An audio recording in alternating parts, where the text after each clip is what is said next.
for Saudi now. We're talking about 2 million people in a tiny, tiny space at the same time over a 5-day period. Absolutely, and it's been an extreme challenge for them. It's something that they've been hosting for 1,400 years.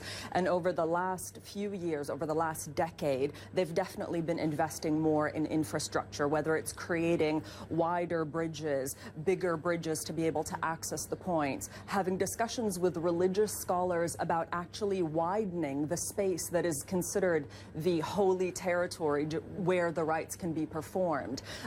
Security personnel are ever present.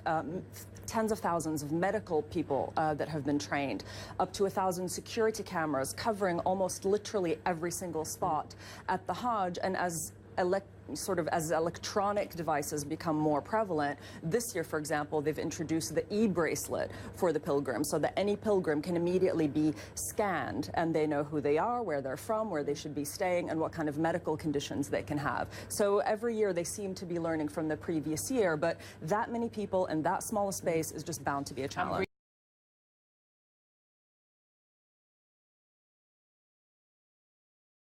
It's the sense of the diversity.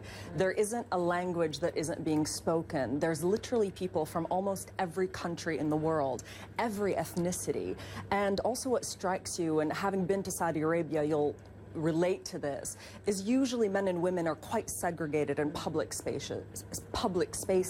But at the Hajj, the men and the women are performing their rituals together, they're praying together, and because everyone is wearing the same white robe, which is intentionally meant to symbolize equality, you can't tell rich from poor. And some of the people you meet have actually saved their entire lives to be there at the Hajj at that moment.